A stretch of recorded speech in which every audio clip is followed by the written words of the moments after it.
नमस्कार, आदाब, सत श्री अकाल, राम राम दोस्तों। स्वागत है आपका अपने YouTube channel history by Vinod Kashyap के अंदर। दोस्तों, आज हम जिस टॉपिक को पढ़ने वाले हैं वो है हमारा 1857 की क्रांति या 1857 का विद्रोह। दोस्तों, हालांकि मैंने ये टॉपिक मेरे YouTube चैनल पर डाल दिया गया है, लेकिन दोस्तों कुछ स्टूडेंट्स का, कुछ दोस्तों का, कुछ मित्रों का, आप जैसे क्या चाहने वाले लोगों का मेरे पास कॉल आया और साथ ही साथ उन्होंने एक गुजारिश की कि सर वो जो वीडियो 1857 की क्रांति का उसमें आप नहीं हो, आपने केवल क्या है कि मतलब बुक के अंदर लिखते हुए आपने उस वीडियो को क्या किया है, डाला है, तो आप इस क्रांति को एक बार दोबारा कीजिए और दोबारा हमें क्या कीजिए यूट्यूब चैनल पर उपलब्ध करवाइए। तो मैंने भी दोस्तों आपको इस क्रांति के अंदर कुछ और नए फैक्ट मैंने इसके अंदर क्या किए हैं आपके लिए लेकर आया हूं मैं, और इस क्रांति के इस वीडियो के अंदर मैं आपको पहले वाले वीडियो से भी ज़्यादा कुछ क्या करने वाला हूं, जानकारियां देने वाला हूं। तो दोस्तों शुरू करते हैं आज का हमारा टॉपिक 1857 की क्रांति, 1857 का विद्रोह। लेकिन उससे पहले दोस्तों एक छोटी सी अपील कि जिन बच्चों ने मेरे चैनल को सब्सक्राइब नहीं किया है, जो मेरे चैनल पर नए आए हैं, वो मेरे चैनल को सब्सक्राइब कर लीजिए ताकि मेरे आने वाले न्यू वीडियोस के नोटिफिकेशन आपको मिलते रहें। तो चलिए दोस्तों शुरू करते हैं 1857 का विद्रोह, और इस वीडियो के साथ पूरा बना रहिएगा दोस्तों, क्योंकि मैं आपको ऐसे ऐसे कई नए फैक्ट्स बताने वाला हूं जो आपको लगेगा कि आपने पहली बार उनको क्या किया है, पढ़ा है। दोस्तों 1857 का विद्रोह या 1857 की क्रांति, जैसा कि आप जानते हो दोस्तों, इस 1857 की क्रांति को हम क्या कहते हैं, प्रथम स्वतंत्रता संग्राम। दोस्तों सबसे महत्वपूर्ण जानने वाली बात यह है कि 1857 की क्रांति को प्रथम स्वतंत्रता संग्राम जो है, ये नाम किसके द्वारा दिया गया। दोस्तों ये नाम दिया गया था वीर दामोदर राव सावरकर के द्वारा। याद रखिएगा दोस्तों, ये नाम किसके द्वारा दिया गया था, वीर दामोदर राव सावरकर के द्वारा। और इसीलिए ये नाम इतना अधिक प्रसिद्ध हो गया कि हमने भी 1857 की क्रांति को या विद्रोह को क्या मान लिया, प्रथम स्वतंत्रता संग्राम मान लिया। हालांकि दोस्तों अलग अलग विद्वानों के द्वारा अलग अलग विचार दिए गए हैं, और साथ ही साथ इस क्रांति को कई नामों से भी पुकारा जाता है, जैसे कि क्या कहा जाता है, जन विद्रोह भी कहा जाता है, इसको मुस्लिम षड्यंत्र भी कहा जाता है। ठीक है ना दोस्तों, जैसा कि आउटड्रम ने कहा था कि ये मुस्लिम षड्यंत्र है, और इसे जन विद्रोह भी कहा जाता है, मुस्लिम षड्यंत्र भी कहा जाता है। और सबसे बड़ी बात कि यहाँ पर इसके अंदर जो नाम सबसे अधिक प्रचलित हुआ वो था प्रथम स्वतंत्रता संग्राम, जो किसके द्वारा दिया गया था, वीर दामोदर राव सावरकर के द्वारा दिया गया था। तो दोस्तों 1857 का विद्रोह या जन विद्रोह या मुस्लिम षड्यंत्र या प्रथम स्वतंत्रता संग्राम जो है वो क्यों हुआ, इसकी एक महत्वपूर्ण क्या थी, मतलब ना बहुत से महत्वपूर्ण क्या थे, कारण थे। लेकिन हम 1857 के विद्रोह को पढ़ने से पहले हम इस विद्रोह को होने वाले कारणों को पढ़ेंगे, और उससे भी पहले हम ये पढ़ेंगे कि क्या 1857 से पहले भी क्या था, अंग्रेजी सरकार को किन्हीं विद्रोहों का सामना करना पड़ा था, और अगर विद्रोह का सामना करना पड़ा था तो ये 1857 का क्रांति जो है वो एक ज्वालामुखी के रूप में उनको किस तरह देखने को प्राप्त हुई, ये सारी रूपरेखा अब हम क्या करने वाले हैं, बनाने वाले हैं और तैयार करने वाले हैं। लेकिन मैं उससे पहले ये नाम आपको मैं क्या कर रहा हूँ, इसको साफ कर रहा हूँ, और जिसके बाद मैं आपको बताने वाला हूँ 1857 की क्रांति से पहले किस तरह अंग्रेजों के सामने भारतीयों ने और भारतीय सैनिकों ने क्या किए थे, विद्रोह किए थे। और बहुत बार ऐसा हुआ था कि अंग्रेजों के खिलाफ जो थे हमारा गुस्सा जो था वो कई बार फूटा था।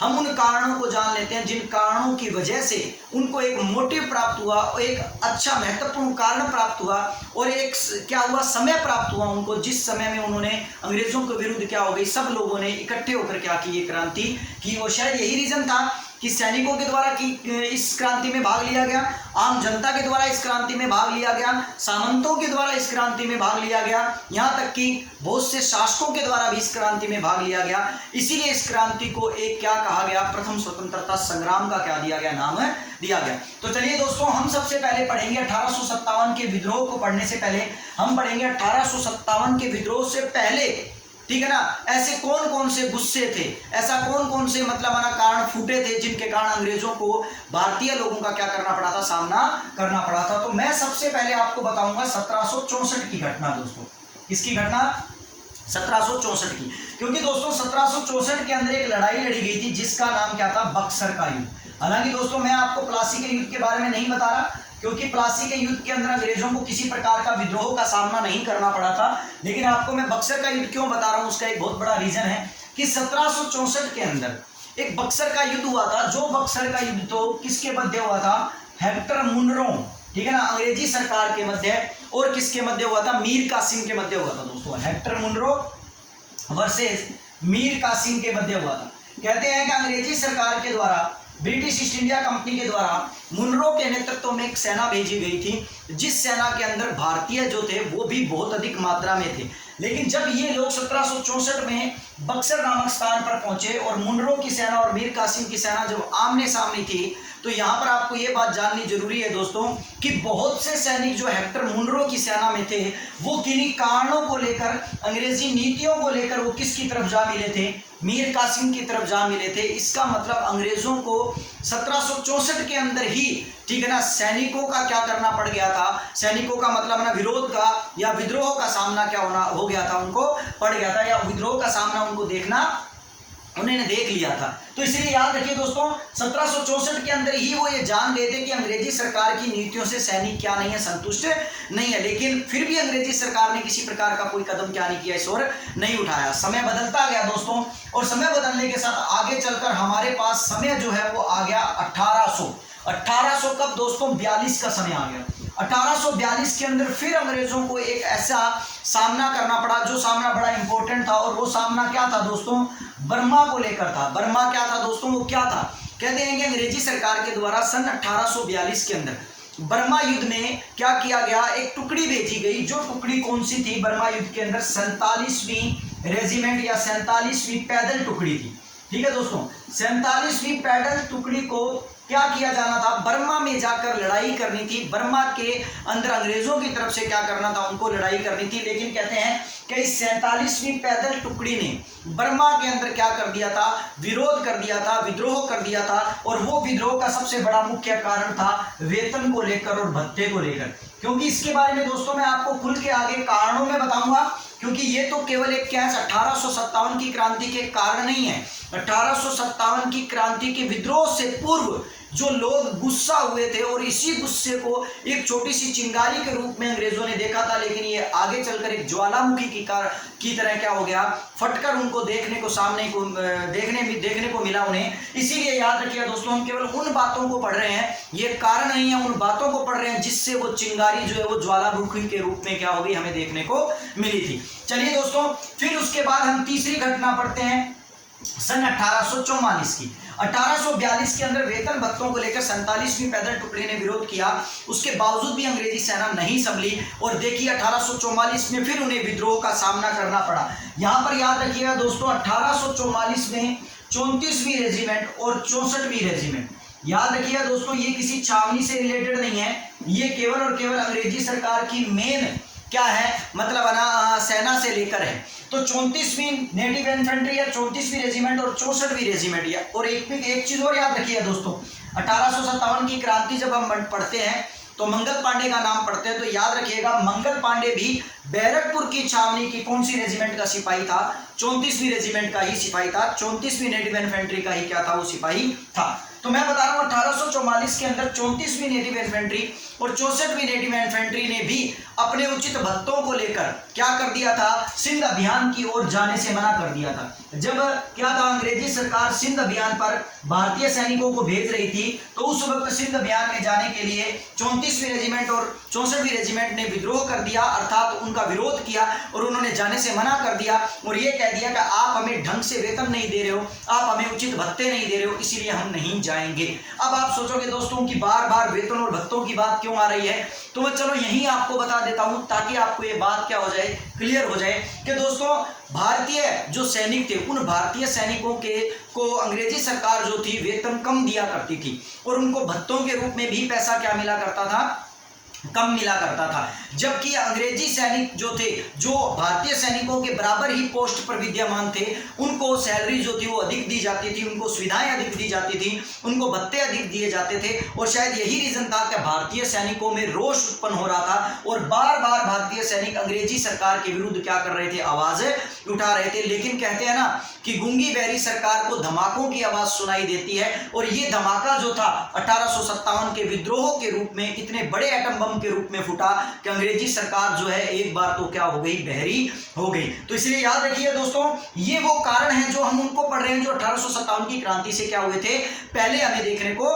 प्राप्त हो रहे थे। अर्थात एक गुस्सा जो था वो धीरे धीरे क्या हो रहा था, जनता में, सैनिकों में क्या होता जा रहा था, बढ़ता जा रहा था। इसी के एवज में आगे चले तो सन 1849 और 50 का समय आता है दोस्तों। 1849-50 के अंदर भी, अब देखिए 1857 में तो क्रांति होने वाली है, लेकिन 1849-50 के अंदर भी पंजाब के अंदर एक क्षेत्र था दोस्तों, गोविंदगढ़, और इस गोविंदगढ़ के अंदर जो रेजिमेंट थी, पंजाब के क्षेत्र गोविंदगढ़ की रेजिमेंट ने सन 1849-50 के अंदर क्या कर दिया था, विद्रोह कर दिया था। और वो विद्रोह भी किनके लिए हुआ, वेतन और भत्तों को लेकर हुआ। एक बात तो स्पष्ट थी, इसका मतलब कि सैनिक अंदर ही अंदर अंग्रेजों के विरुद्ध क्या थे, गुस्सा खाए बैठे थे, लेकिन इन सैनिकों को किसी प्रकार का क्या नहीं मिल रहा था, मौका नहीं मिल रहा था। और शायद यही रीजन था कि सैनिकों को मौका मिला सन 1857 के अंतर्गत, जिस दौरान उनको एक मोटिव मिल गया, उनको एक कारण मिल गया कि भाई कहाँ कारतूस ऐसे प्रयोग किए जा रहे हैं जिनमें गाय और सूअर की चर्बी लगी हुई है। इस बात के बारे में भी हम खुलकर आगे बात करेंगे दोस्तों, लेकिन आप ये याद रखिएगा कि ये सैनिक ही थे जिन्होंने इस विद्रोह को इतने बड़े पैमाने पर लाकर क्या कर दिया था, खड़ा कर दिया था। चलिए दोस्तों, एक तो कुछ घटनाएं ये घटित हुई थी जिनके बारे में हम ये कह सकते हैं कि 1857 के विद्रोह के अंतर्गत ये चिंगारी के रूप में इन्होंने क्या किया था, काम किया था।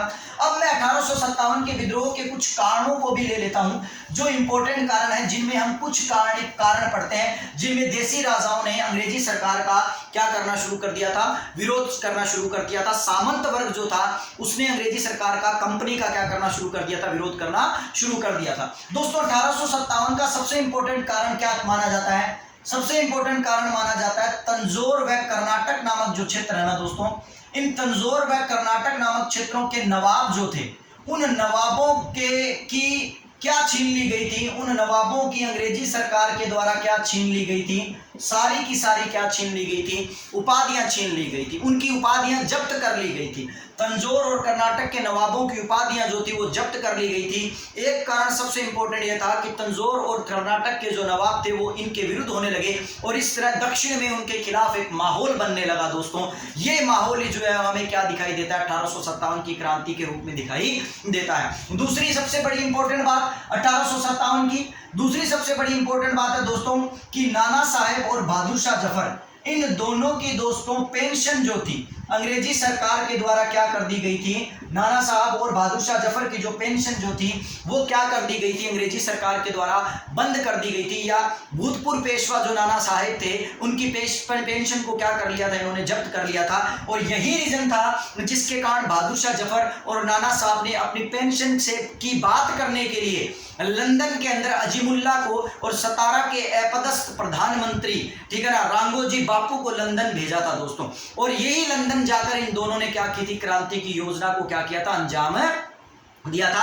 अर्थात क्रांति की योजना उन्होंने वहां क्या की थी, बनाई थी। तो इसलिए ये भी याद रखिएगा कि 1857 की क्रांति की योजना जो थी वो लंदन में बनी थी, लेकिन इसको क्रियान्वित रूप से पूरा जो, ठीक है ना, एक पूर्ण रूप से इसको जो रूप प्रदान किया गया था वो कानपुर बिठूर के अंदर क्या किया गया था, प्रदान किया गया था। चलिए हम इसके बारे में और भी बात करेंगे दोस्तों, लेकिन अभी हम सिर्फ क्या कर रहे हैं, उन छोटे मोटे कारणों को पढ़ रहे हैं जो कारण इस क्रांति के अंदर एक ऐसी लहर लेकर आने वाले हैं जो शायद क्या है 1857 की क्रांति को क्या करने वाली है, बहुत बड़े पैमाने पर लेकर जाने वाली है। दो कारण ये होंगे। और इसी के अलावा 1857 की क्रांति से पहले क्या था कि लॉर्ड कैनिंग की कुछ घोषणाएं भी जो थी, लॉर्ड कैनिंग ने कुछ क्या की थी दोस्तों, घोषणाएं की थी। और वो घोषणाएं भी 1857 की क्रांति की क्या बनी, बहुत बड़ी, ठीक है ना, कारण के रूप में हमें देखने को क्या हो गई, प्राप्त हो गई। जिसमें सबसे पहले, सबसे मतलब ना इंपॉर्टेंट जो था वो घोषणा क्या थी, उसने कहा था 1857 की क्रांति से पहले कैनिंग ने कहा था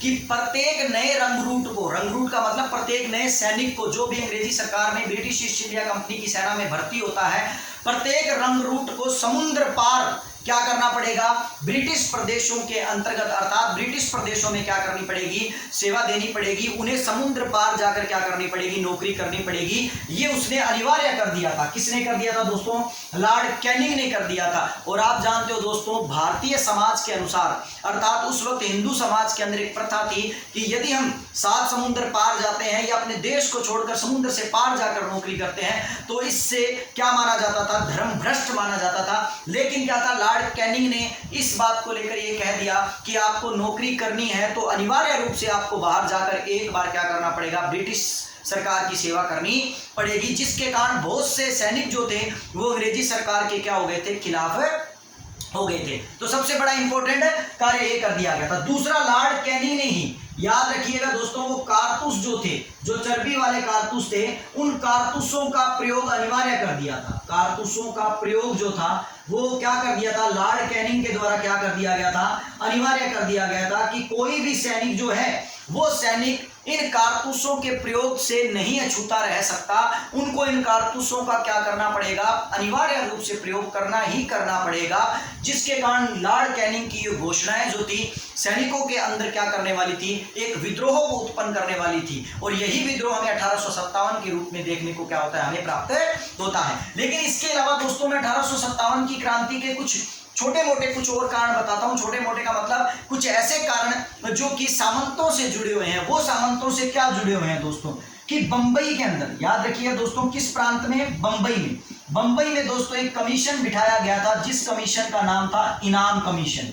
याद रखिएगा दोस्तों, ये बंबई के अंदर ये कमीशन बिठाया गया था, जिस कमीशन का नाम क्या था, इनाम कमीशन। ये जो इनाम कमीशन था, इस इनाम कमीशन में बंबई के अंदर, ठीक है ना, सभी सामंतों की क्या कर ली थी, जागीरें जब्त कर ली थी।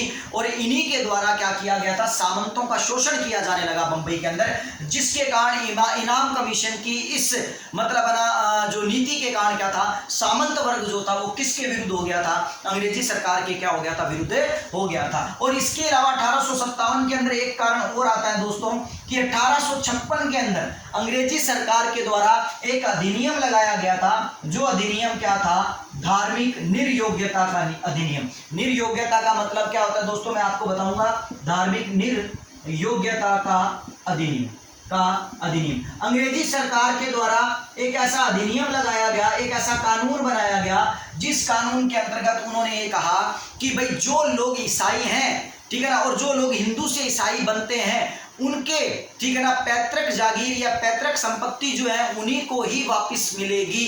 अगर कोई व्यक्ति हिंदू धर्म में आता है तो उनको पैतृक संपत्ति उनसे क्या कर ली जाएगी, छीन ली जाएगी। इस प्रकार के कई धार्मिक निर्योग्यता अधिनियम जो है वो अंग्रेजी सरकार के द्वारा क्या किए गए, बनाए गए। और शायद यही रीजन था कि अंग्रेजी सरकार के द्वारा इतने अधिनियम बनाए गए, जिनके कारण आम जनता और जागीरदार और सामंत जो है वो अंग्रेजी सरकार के क्या हो गए, विरुद्ध हो गए। तो दोस्तों आशा करता हूं अब तक आप इतनी बात तो समझ गए कि सैनिक जो है उनके अंदर भी अंग्रेजी सरकार के विरुद्ध क्या था, गुस्सा था। आप ये भी समझ गए कि तंजौर का कर्नाटक के नवाब जैसे लोग भी किन से गुस्सा थे, अंग्रेजों से गुस्सा थे। नाना साहब जैसे पेशवा और उनके जो साथी हैं वो भी अंग्रेजों से गुस्सा थे। बहादुर शाह जफर भी अंग्रेजों से गुस्सा था। और सबसे बड़ी बात, सामंत और जागीरदार गुस्सा हो गए। और सबसे बड़ी बात, उसके बाद भारतीय जनता को भी क्या कर दिया गया, अंग्रेजी सरकार के द्वारा नाराज कर दिया गया। इन सब कारणों को लेकर, ठीक है ना, यहाँ तक कि सैनिकों को भी नाराज किया गया। इन सब कारणों को लेकर हमारे सामने एक बहुत बड़ा विद्रोह देखने को प्राप्त हुआ, जिसे हम क्या कहते हैं, 1857 का क्या कहते हैं, विद्रोह कहते हैं। लेकिन दोस्तों मैं अब आपको 1857 की क्रांति के विद्रोह के कारण बताऊंगा, जो कारण हम स्टेप बाय स्टेप एक एक कर पढ़ने वाले हैं। तो इसलिए आशा करता हूं कि आप इसका स्क्रीनशॉट लेना चाहेंगे तो आप इसका स्क्रीनशॉट ले सकते हैं, ठीक है। उसके बाद हम आगे चलते हैं। चलिए दोस्तों, अब हम बात करेंगे 1857 की क्रांति के या 1857 की क्रांति के विद्रोह के क्या करेंगे, कारणों के बारे में जिक्र करेंगे। वो कारण जो 1857 की क्रांति के तात्कालिक कारण या तुरंत उसी समय होने वाले कारण थे। 1857 की क्रांति के कारण, याद रखिएगा दोस्तों, ये 1857 की क्या है, क्रांति के कारण है, ठीक है ना। 1857 क्रांति के कारण। उन कारणों में हम सबसे पहले दोस्तों नंबर 1 कारण पढ़ते हैं, और उस कारण को हम क्या नाम देंगे, उस कारण को हम नाम देंगे दोस्तों राजनीतिक कारण। क्या नाम देंगे दोस्तों, राजनीतिक कारण। तो चलिए हम सबसे पहले क्या पढ़ते हैं, राजनीतिक कारण। उन राजनीतिक कारणों में हमने इससे पहले भी दोस्तों कुछ पढ़ा है, जो मैंने आपको कारण बताए हैं। वो राजनीतिक कारण थे जिनसे उनकी केवल उपाधियां छीनी गई थी। लेकिन अब राजनीतिक कारणों में मैं आपको कुछ कारण ऐसे बता रहा हूं जिन कारणों के अंदर क्या था कि उनकी केवल उपाधियां ही नहीं बल्कि उनसे उनकी सारी की सारी क्या छीन ली गई थी, जागीर छीन ली गई थी। जैसे कि मैं सबसे पहले राजनीतिक कारणों में आपके सामने एक संधि रखूंगा जिस संधि का नाम क्या था, सायक संधि। याद रखिएगा दोस्तों, क्या था, सायक संधि प्रथा। दोस्तों ये सायक संधि प्रथा है क्या? देखिए दोस्तों, सायक संधि प्रथा जो है, ठीक है ना, सायक संधि प्रथा का जन्मदाता जो है वो कौन था, लॉर्ड वेलेस्ली था। दोस्तों याद रखिएगा, सायक संधि का जन्मदाता जो है वो किसे माना जाता है, लॉर्ड वेलेस्ली को कहा जाता है। और ये दोस्तों सायक संधि थी क्या? सायक संधि के अंतर्गत जब भी कोई रियासत अंग्रेजी सरकार के द्वारा संधि करती तो संधि करने के बाद अंग्रेजी सरकार की एक फौज, एक टुकड़ी जो थी वो उस रियासत में रख दी जाती जिसने संधि की है, और उसके बाद वो सारा का सारा रियासत का क्या करती, निगरानी रखती, उसकी सुरक्षा रखती। लेकिन बदले में उस रियासत को, उस अंग्रेजी सरकार की सेना को क्या देना पड़ता, वेतन देना पड़ता। लेकिन धीरे धीरे यही सेना जो है उन्हीं राजपूत राजाओं के या उन्हीं शासकों के राजनीति में हस्तक्षेप करने लगी, और हस्तक्षेप करते हुए एक टाइम ऐसा आया कि उनके सारे के सारे अधिकार क्या कर लिए गए, अंग्रेजों के द्वारा छीन लिए गए। उनके सारे के सारे अधिकार जो अंग्रेजों ने क्या कर लिए, अपने हाथ में ले लिए। और यही रीजन था जिसके कारण लॉर्ड वेलेस्ली के द्वारा जो नीतियां लागू की गई, जो संधि लागू की गई, उस संधि के तहत लॉर्ड वेलेस्ली के विरोध में बहुत सी भारतीय रियासतें जो थी वो आकर क्या हो गई थी, खड़ी हो गई थी। इसमें आपको एक चीज और याद रखनी पड़ेगी दोस्तों कि सायक संधि प्रथा के अंतर्गत भारत में मिलने वाली पहली रियासत कौन सी थी। तो याद रखिएगा दोस्तों, सायक संधि अंग्रेजों के द्वारा, दोस्तों ये भी याद रखिएगा कि अंग्रेजों के द्वारा, लॉर्ड वेलेस्ली के द्वारा जो सायक संधि लागू की गई थी उसके अंतर्गत सर्वप्रथम किस रियासत का विलय किया गया? तो आप क्या बोलोगे दोस्तों, उसके अंतर्गत सर्वप्रथम किस रियासत का विलय किया गया? हैदराबाद का विलय किया गया। और हैदराबाद का विलय कब किया गया? 1798 में किया गया। उस वक्त हैदराबाद का शासक कौन था? उस वक्त हैदराबाद का शासक था निजाम अली प्रथम। याद रखिए दोस्तों कि भारत के अंदर सायक संधि प्रथा के अंतर्गत सर्वप्रथम कौन सी रियासत विलय की गई थी, ठीक है ना, वेलेस्ली के द्वारा जो की गई थी, हैदराबाद की गई थी 1798 के अंदर। और ये किसने की? उस समय वहां का शासक कौन था दोस्तों? निजाम अली प्रथम वहां का क्या था, शासक था। और लॉर्ड वेलेस्ली ने इसे क्या किया था, जब्त किया था। ये भी याद रखिएगा दोस्तों। चलिए नेक्स्ट, ये तो हो गई भारत से रिलेटेड। यदि यहां पर मैं ये क्वेश्चन पूछ लूं कि सायक संधि प्रथा जो कि इस कदर थी कि अंग्रेजों के द्वारा क्या था, सभी राजाओं के अधिकार छीन लिए जाते थे, इस कदर क्या था कि राजस्थान में भी ऐसे बहुत से रियासतें थी जो अंग्रेजों ने इस संधि के तहत क्या की थी, विलय कर ली थी, उनके अधिकार उनसे छीन लिए थे, और वो रियासतें अंग्रेजों के क्या हो गई थी, विरुद्ध हो गई थी, या वहां के शासक जो थे अंग्रेजों के क्या हो गए थे, विरुद्ध हो गए थे। तो उनमें हम सबसे पहले पढ़ेंगे कि सायक संधि प्रथा के अंतर्गत राजस्थान की कौन सी सबसे पहले रियासत मिली। तो याद रखिएगा, राजस्थान की जो रियासत सर्वप्रथम मिली, सर्वप्रथम राजस्थान की जो रियासत जो थी वो सर्वप्रथम मिली, वो कौन सी थी दोस्तों? भरतपुर थी। याद रखिए दोस्तों, राजस्थान के अंदर सायक संधि प्रथा के अंतर्गत वेलेस्ली के द्वारा किस रियासत को विलय किया गया था? तो आप क्या बोलोगे दोस्तों, वो रियासत कौन सी थी? हैदराबाद वो रियासत थी, सॉरी राजस्थान के अंदर कौन सी दोस्तों? भरतपुर वो रियासत थी, ठीक है ना, ये दोस्तों याद रखिए। और अगर क्वेश्चन ये आ जाए कि भरतपुर को रियासत को कब विलय किया गया, तो याद रखिएगा कि 29 सितंबर 1803 को किया गया, अर्थात 1803 को किया गया। तो याद रखिएगा 29 सितंबर 1803 को ये रियासत जो थी वो क्या कर दी गई थी, ब्रिटिश सरकार ने क्या कर दी गई थी, विलय कर दी थी, ठीक है ना। और सर्वप्रथम किसमें? राजस्थान के अंदर ये हुई थी। लेकिन दोस्तों यहां पर एक बड़ा इंपॉर्टेंट क्वेश्चन और आ जाता है कि राजस्थान के अंदर ही सर्वप्रथम, लेकिन वहां पर आपको एक वर्ड नजर आएगा, विस्तृत व आक्रामक, ठीक है ना, या रक्षात्मक। ये याद रखिएगा, विस्तृत व आक्रामक रूप से सर्वप्रथम राजस्थान की कौन सी रियासत मिली। दोस्तों याद रखिएगा, अगर क्वेश्चन यूं आ जाए कि राजस्थान की सायक संधि प्रथा के अंतर्गत सर्वप्रथम विस्तृत व आक्रामक कौन सी रियासत मिली, तो उसका उत्तर होगा दोस्तों क्या? अलवर। याद रखिए दोस्तों, उसका उत्तर क्या होगा? अलवर। यहां पर आपको दोस्तों मैं सायक संधि प्रथा के अंतर्गत राजस्थान की मिलने वाली सर्वप्रथम रियासतों के बारे में आपको एक ट्रिक बता देता हूं, जिससे आपको बड़ी आसानी से ये क्या हो जाएगा, याद हो जाएगा। और ये वैसे भी अलवर याद रखिएगा दोस्तों कब मिलाई गई थी? 14 तारीख को, 14 नवंबर सन 1803 को मिलाई गई थी। 14 नवंबर सन 1803 को मिलाई गई थी। और ये भी याद रखिएगा दोस्तों, भरतपुर का उस वक्त शासक जो था वो कौन था? रणजीत सिंह। याद रखिए दोस्तों, भरतपुर का शासक जो था वो कौन था? रणजीत सिंह था। और अलवर के अपने शासक की बात करें तो अलवर का शासक उस वक्त कौन था?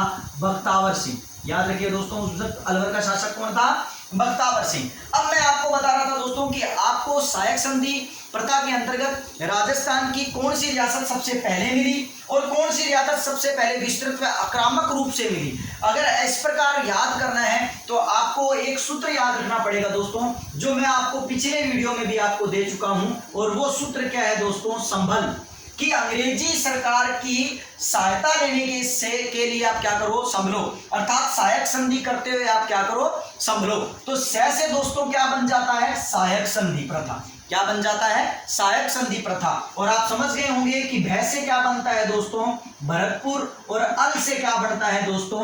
अलवर। और आप जान चुके हो कि मैं मेरी ट्रिक के अंदर या मैं मेरी बातों के अंदर सबसे पहले उस रियासत के बारे में बताता हूं जो रियासत जो है वो क्या है, क्या करती है? स्वर प्रथम विलय करती है। और सेकंड नंबर पर किस रियासत का नाम आता है? जो रक्षात्मक और विस्तृत रूप से अपने आप को क्या करती है? विलय करती है। तो आशा करता हूं आपको सहायक संधि प्रथा के अंतर्गत राजस्थान की शामिल होने वाली पहली रियासत और राजस्थान की पहली विस्तृत व आक्रामक रियासत आपको क्या हो जाएगी? इस सूत्र के माध्यम से याद हो जाएगी कि संभल। केवल एक वर्ड याद रखिए, संभल। से बना सहायक संधि प्रथा, भय से बना भरतपुर और अल से बना दोस्तों अलवर। तो इस तरह आप क्या कर सकते हैं? राजनीतिक कारणों में सबसे पहला कारण आप क्या पढ़ सकते हैं? सहायक संधि प्रथा को आप क्या कर सकते हैं? पढ़ सकते हैं। चलिए दोस्तों, इसका आप स्क्रीनशॉट ले लीजिए ताकि हम इसके बारे में आगे क्या करें, हम जिक्र कर लें। तो चलिए हम इसके बाद आगे जिक्र करते हैं दोस्तों सेकंड नंबर की। ठीक है ना? क्या करते हैं? राजनीतिक कारण के अंतर्गत सेकंड संधि के बारे में, या हम बात करेंगे अंग्रेजों के द्वारा लगाई गई सेकंड नीति के बारे में। लेकिन दोस्तों सेकंड नीति को हम लगाएं या सेकंड नीति को हम पढ़ें उससे पहले मैं आपको एक छोटी सी बात और बता देता हूं।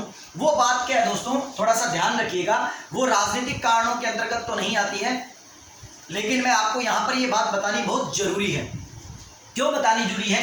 क्योंकि सन 1803 के अंदर, ठीक है ना दोस्तों, एक युद्ध लड़ा गया था, जो युद्ध बड़ा ही इंपॉर्टेंट युद्ध है दोस्तों, जिस युद्ध का नाम था लासवाड़ी का युद्ध या लसवाड़ी का युद्ध। ठीक है ना? लासवाड़ी का युद्ध। ये युद्ध सन 1803 में लड़ा गया था, अगस्त 1803 के अंदर लड़ा गया था लासवाड़ी का युद्ध। दोस्तों इस युद्ध में आपको इंपॉर्टेंट बात याद रखनी है कि राजस्थान की किस रियासत ने अंग्रेजों का साथ दिया था? अलवर ने। इससे पहले आप जानते हो कि अलवर रियासत संधि कर भी चुकी है दोस्तों। ठीक है ना? जैसा कि हमने अभी बात की, करवल रियासत 14 नवंबर 1803 को क्या की थी? उसने संधि की थी। इसका मतलब बात तो पहले ही चल रही होगी। इसका मतलब जो अलवर जो है वो कहीं ना कहीं अंग्रेजों के क्या रही होगी? पक्ष में रही होगी। और जब युद्ध हुआ आगे चलकर, जब मतलब पहले युद्ध हुआ तो उस युद्ध में अलवर ने उसका सहायता कर दी अंग्रेजों की, और अंग्रेज उससे बड़े प्रसन्न हुए और आगे चलकर अलवर ने क्या कर लिया? अंग्रेजी सरकार के अंदर संधि कर लिया आराम से। अब मैं ये युद्ध क्यों बता रहा हूं आपको दोस्तों? क्योंकि ये युद्ध बड़ा ही इंपॉर्टेंट है राजस्थान की दृष्टि से। क्योंकि ये युद्ध जो था, ये युद्ध किन के द्वारा लड़ा गया था? ये युद्ध लड़ा गया था होलकर और सिंधिया की संयुक्त सेना के द्वारा। और किसके साथ लड़ा गया था? ब्रिटिश ईस्ट इंडिया कंपनी के साथ, अंग्रेजों के साथ। मतलब देखिए दोस्तों, यहां पर होलकर और सिंधिया परिवार जो था वो क्या था? ठीक है ना? ग्वालियर के अंदर अपने आप को मतलब बना रखे हुए था। ठीक है ना? और दूसरी बात, होलकर परिवार जो था वो मराठों से संबंधित था। कहते हैं कि ये युद्ध लासवाड़ी का वो युद्ध था 1803 का, जिस युद्ध के अंदर होलकर और सिंधिया क्या हो गए? अंग्रेजों के हाथों हार गए और अंग्रेज क्या हो गए? जीत गए। याद रखिए दोस्तों, अंग्रेज जो है वो इस युद्ध के अंदर जीत गए थे। अब मैं ये बात क्यों बता रहा हूं? क्योंकि इस युद्ध में हारने के बाद अंग्रेजों और मराठों के मध्य, इन दोनों के मध्य दोस्तों एक संधि हुई थी, जिस संधि को हम क्या कहते हैं? सुरजी अर्जुन की संधि कहते हैं। याद रखिए दोस्तों, सुरजी अर्जुन की संधि। ठीक है ना? सुरजी अर्जुन की संधि क्यों इंपॉर्टेंट है? क्योंकि सुरजी अर्जुन गांव की संधि इसलिए इंपॉर्टेंट है, सुरजी अर्जुन गांव की संधि। ये संधि इसलिए इंपॉर्टेंट है क्योंकि आपको ये समझना पड़ेगा, राजस्थान 1857 की क्रांति को समझने वाले लोगों को, कि इसी संधि के तहत राजस्थान के अंदर सिंधिया परिवार और मराठों का नियंत्रण पूर्ण रूप से क्या हो गया था? खत्म हो गया था। और अब 1803 के बाद कभी भी मराठा और सिंधिया परिवार राजस्थान के किसी भी हिस्से पर आक्रमण नहीं करेंगे। क्यों? क्योंकि ये सारे का सारा हिस्सा किनके अधिकार में आ गया है? अंग्रेजों के अधिकार में आ गया है। अर्थात आपको समझना ये पड़ेगा कि मराठों का वर्चस्व या मराठों का प्रभाव राजस्थान के बाहर किस संधि के तहत हुआ, सुरजी अर्जुन गांव की संधि के तहत हुआ। और तब से मराठों ने राजस्थान की तरफ देखना क्या कर दिया, बंद कर दिया, और संपूर्ण राजपूताना पर पूर्ण रूप से एकाधिकार किसका हो गया, ब्रिटिश ईस्ट इंडिया कंपनी का हो गया। इसलिए मैंने आपको ये लासवाड़ी का युद्ध बताया दोस्तों, जो अगस्त 1803 के अंदर हुआ था, और मराठों के और सिंधिया परिवार के वर्चस्व को उसने राजस्थान के ऊपर जो प्रभाव था उसको पूर्ण रूप से क्या कर दिया था, खत्म कर दिया था। चलिए दोस्तों, हम राजनीतिक कारणों में जिस कारण की बात कर रहे थे हम उस कारण की तरफ आते हैं, और वो कारण है सबसे नंबर 2 के ऊपर, और वो कारण है अधीनस्थ पार्थक्य की नीति। ठीक है ना, अधीनस्थ पार्थक्य की नीति। इसे अधीनस्थ पार्थक्य की नीति कह सकते हैं, या इसे आश्रय पार्थक्य की नीति कह सकते हैं, इसे आश्रित पार्थक्य की नीति भी कह सकते हैं। जिस नीति का जन्मदाता जो था दोस्तों, वो कौन था, लॉर्ड हेस्टिंग। ठीक है दोस्तों, याद रखिएगा, इस संधि का जन्मदाता लॉर्ड हेस्टिंग्स था। ठीक है ना, और अधीनस्थ पार्थक्य की नीति जो है वो किसके द्वारा लगाई गई थी, लॉर्ड हेस्टिंग के द्वारा लगाई गई थी। जो लॉर्ड हेस्टिंग 1813 से लेकर 1823 तक हमारे देश का या इस जगह का क्या रहा था, गवर्नर जनरल रहा था। ठीक है दोस्तों, चलिए हम बात कर रहे हैं अधीनस्थ पार्थक्य की नीति। अधीनस्थ पार्थक्य की नीति के अंतर्गत सेम टू सेम वही कहानी दोस्तों, जैसा कि हमने पीछे पढ़ा है। यदि मैं कहूं कि राजस्थान के अंदर अधीनस्थ पार्थक्य की नीति के तहत सर्वप्रथम कौन सी रियासत मिली, तो सर्वप्रथम कौन सी रियासत मिली, याद रखिएगा, करौली। ठीक है दोस्तों, राजस्थान की अधीनस्थ पार्थक्य की नीति के तहत राजस्थान की कौन सी रियासत सबसे पहले विलय हुई थी, वो विलय हुई थी कौन सी दोस्तों, करौली विलय हुई थी। और करौली के उस वक्त शासक थे हरबख्श पाल। दोबारा लिख देता हूं दोस्तों, ये रियासत जो थी वो 15 नवंबर सन 1817 को विलय हुई थी, और उसके शासक का नाम क्या था, हरबख्श पाल। ठीक है ना, हरबख्श पाल सिंह। याद रखिए दोस्तों, इनके शासक का नाम क्या था, हरबख्श पाल सिंह। और करौली जो थी वो 15 नवंबर सन 1817 को अंग्रेजी सरकार के द्वारा क्या कर ली गई थी, विलय कर ली गई थी, और वो भी क्या, सर्वप्रथम रियासत। लेकिन आपको पता है दोस्तों, मैं सेकंड नंबर पर क्या चीज बताता हूं, सेकंड नंबर पर भी राजस्थान की सर्वप्रथम रियासत ही बताता हूं, जो अंग्रेजी सरकार के साथ विलय हुई, लेकिन किस आधार पर हुई, विस्तृत व आक्रामक आधार पर हुई। विस्तृत और किसके आधार पर, आक्रामक आधार पर। अगर क्वेश्चन आता है कि बताइए राजस्थान में सर्वप्रथम अधीनस्थ पार्थक्य की नीति को लेकर कौन सी रियासत विलय हुई, तो साधारण क्वेश्चन में करौली आंसर आएगा। लेकिन उसी के अंदर यह कह दिया जाए कि सर्वप्रथम विस्तृत व आक्रामक रूप से कौन सी रियासत विलय की गई, तो आप याद रखिएगा उसके अंदर करौली नहीं आएगा, उसके अंदर उसका आंसर आएगा दोस्तों कौन सा, कोटा। याद रखिए दोस्तों, कौन सा, कोटा। और कोटा रियासत में एक और इंपॉर्टेंट बात याद रखिए दोस्तों, सबसे इंपॉर्टेंट रियासत है इस संधि के तहत। 26 दिसंबर सन 1817 को कोटा ने क्या किया था, अधीनस्थ पार्थक्य की नीति पर क्या किए थे, हस्ताक्षर किए थे। लेकिन सबसे बड़ी इंपॉर्टेंट बात कोटा की क्या है दोस्तों, कि उस वक्त कोटा के शासक जो थे वो कौन थे, उमेद सिंह जी। कोटा के शासक उमेद सिंह जी थे। लेकिन इंपॉर्टेंट बात यह है दोस्तों कि जब कोटा रियासत ने विस्तृत और आक्रामक रूप से ब्रिटिश ईस्ट इंडिया कंपनी के साथ संधि की, तो उस संधि के दौरान याद रखिएगा उमेद सिंह जी ने संधि पर हस्ताक्षर नहीं किए थे, बल्कि उमेद सिंह जी की जगह पर किसने हस्ताक्षर किए थे, जालिम सिंह जी ने हस्ताक्षर किए थे। याद रखिए दोस्तों कि उमेद सिंह की जगह पर हस्ताक्षर करने वाला कौन व्यक्ति था, जालिम सिंह व्यक्ति था। इसलिए याद रखिएगा इस संधि पर हस्ताक्षर करने वाला कोटा का कौन था, जालिम सिंह था, न कि उमेद सिंह जी थे। उमेद सिंह जी उस वक्त कोटा के क्या थे, शासक जरूर थे, लेकिन कोटा का संपूर्ण भार जो था वो किनके हाथ में था, जालिम सिंह के हाथ में था। इसीलिए उन्होंने क्या किया था, उन पर सिग्नेचर किए थे। और ये भी और इंपॉर्टेंट लास्ट बात याद रखिएगा, अधीनस्थ पार्थक्य की नीति के तहत राजस्थान की सबसे अंत में मिलने वाली रियासत कौन सी है, तो याद रखिए दोस्तों राजस्थान में सबसे अंत में अधीनस्थ पार्थक्य की नीति के तहत मिलने वाली जो रियासत थी वो कौन सी थी, सिरोही थी, जिस रियासत को विलय कब किया गया था, 11 सितंबर 1823 को किया गया था। 11 सितंबर 1823 को अधीनस्थ पार्थक्य की नीति के तहत राजस्थान में मिलने वाली सबसे अंतिम रियासत कौन सी थी दोस्तों, सिरोही थी। और सिरोही ही एकीकरण के दौरान सबसे अंत में क्या की थी, विलय की गई थी। तो इसलिए याद रखिएगा अंग्रेजी सरकार के द्वारा भी अधीनस्थ पार्थक्य की नीति के तहत सबसे अंत में किसको मिलाया गया, सिरोही को मिलाया गया 11 सितंबर सन 1823 को। तो चलिए दोस्तों, एक चीज इंपॉर्टेंट ये आ गई, और अंतिम लास्ट इंपॉर्टेंट बात अधीनस्थ पार्थक्य की नीति को लेकर बात करें तो याद रखिएगा कि अधीनस्थ पार्थक्य की नीति जो है, इस नीति के अंतर्गत भारतीय राजाओं को संधि करवाने में सबसे बड़े दो लोगों का हाथ था, क्योंकि अधीनस्थ पार्थक्य की नीति के तहत अंग्रेजी सरकार की तरफ से हस्ताक्षर करने वाले दो लोग थे, जिनमें एक का नाम था चार्ल्स मैडकॉफ और एक का नाम था कर्नल जेम्स टोड। यहां लिख देता हूं दोस्तों ताकि आपको याद रह जाए, चार्ल्स मैडकॉफ और colonel James Tod. Colonel James Tod का तो नाम आपको याद रह ही जाएगा दोस्तों। चार्ल्स मैडकॉफ, याद रखिएगा, अधीनस्थ पार्थक्य की नीति के तहत भारतीय राजाओं को मिलाने वाले, राजस्थान के राजाओं को मिलाने में सबसे बड़ा सहयोग किनका था? चार्ल्स मैडकॉफ का और कर्नल जेम्स टोड का था। तो ये राजनीतिक कारणों में दोस्तों दूसरी क्या आती है, मतलब राजनीतिक कारण आता है। दोस्तों वीडियो काफी लंबा होता जा रहा है, ठीक है ना, और इस वक्त 35 मिनट का वीडियो हो चुका है। मैं यही देखने के लिए पीछे गया था, लेकिन मैं अभी आपको लास्ट के अंदर एक नीति और बता देता हूं राजनीतिक कारणों के अंतर्गत। आप इसका स्क्रीनशॉट लेना चाहे तो ले सकते हैं, और इसके अन्य कारण हम दोस्तों नेक्स्ट वीडियो में पढ़ेंगे।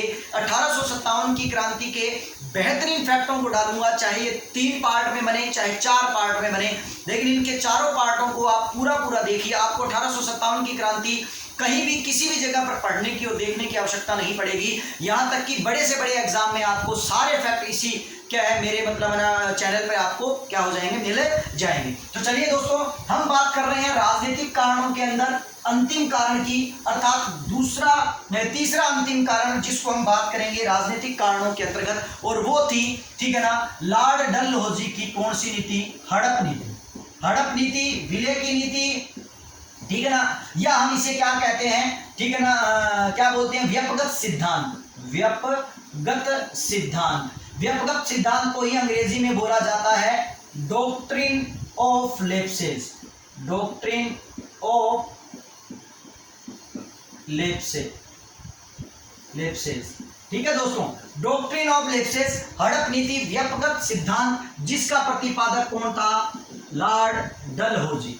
वो लॉर्ड डलहौजी जो 1848 के अंदर, जिसको अंग्रेजी सरकार के द्वारा भारत के संपूर्ण रियासतों को विलय करने के लिए भेजा गया, ठीक है ना, संपूर्ण रियासतों को अंग्रेजी अधिपत्य में लाने के लिए भेजा गया था, और 1856 तक उसने ये काम लगभग कर दिया था। और शायद यही रीजन था कि उसकी नीतियों के चलते ही हमारे देश के अंदर 1857 का विद्रोह लॉर्ड कैनिंग को झेलना पड़ा, क्योंकि लॉर्ड डलहौजी के बाद गवर्नर जनरल जो बनकर आया था वो कौन था 1857 में? लॉर्ड कैनिंग था। तो चलिए दोस्तों, डॉक्ट्रिन ऑफ लेप्सेस, हड़प नीति या व्यक्तिगत सिद्धांत, जिसको आप अपने हिंदी के अंदर क्या याद कर रखते हो? गोद निषेध नीति के आधार पर उसे क्या करते हो? याद करते हो। इस नीति का अनुसरण किसने किया? लॉर्ड डलहौजी ने किया। लॉर्ड डलहौजी ने यह नियम निकाल दिया कि भारत की जितनी भी रियासतें हैं, ऐसी रियासतें जिनके खुद के कोई स्वयं का पुत्र नहीं है, उन सब रियासतों को क्या कर लिया जाएगा?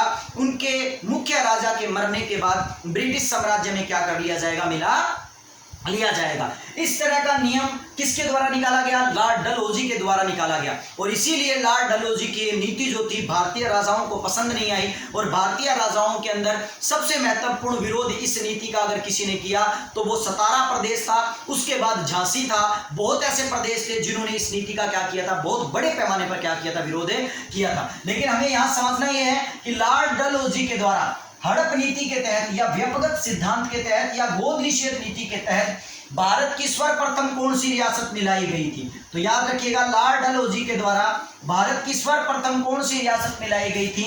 सतारा मिलाई गई थी। और ये कब मिलाई गई थी? 1848 के अंदर ही मिलाई गई थी, जब वो नया गवर्नर जनरल बनकर आया था। तो याद रखिएगा, गोद निषेध नीति के तहत लॉर्ड डलहौजी के द्वारा भारत में मिलाई गई सबसे पहली रियासत कौन सी थी? तो याद रखिएगा, सबसे पहली रियासत कौन सी थी दोस्तों? ठीक है ना, सतारा, ठीक है ना, या क्षेत्र जो था सतारा। लेकिन इसी हड़प नीति के तहत, ये तो भारत की बात है, जबकि हमें कहां की बात करनी है? राजस्थान की। अगर ये कह दिया जाए कि बताइए गोद हड़प नीति के तहत राजस्थान का सर्वप्रथम मिलाया जाने वाला क्षेत्र कौन सा है? तो आपको यहां पर याद रखना पड़ेगा कि लॉर्ड डलहौजी की गोद निषेध नीति के तहत राजस्थान का सर्वप्रथम पहला मिलाया जाने वाला क्षेत्र कौन सा था? ब्यावर था। ये वही ब्यावर है दोस्तों जो अजमेर में पड़ता है, ये भी याद रखिएगा। लेकिन अगर ये कह दिया जाए कि राजस्थान के अंदर क्षेत्र नहीं, राजस्थान के अंदर इस नीति के तहत सर्वप्रथम मिलाए जाने वाली रियासत कौन सी थी? तो ये भी याद रखिएगा दोस्तों, राजस्थान में गोद निषेध नीति के तहत, ठीक है ना, जिस रियासत का विलय किया गया वो रियासत कौन सी थी? उदयपुर थी। तो आशा करता हूं दोस्तों गोद हड़प नीति, गोद निषेध नीति, हड़प नीति या व्यक्तिगत सिद्धांत जो लॉर्ड डलहौजी के द्वारा क्या किया गया था, लागू किया गया था, इसको आप अच्छी तरह समझ गए होंगे। और सबसे बड़ी बात कि इसके अंदर आपको राजस्थान के उन प्रदेशों के नाम भी आपको क्या हो गए होंगे, लग गए, पता लग गया होगा कि क्षेत्र के रूप में ब्यावर था और रियासत के रूप में क्या थी?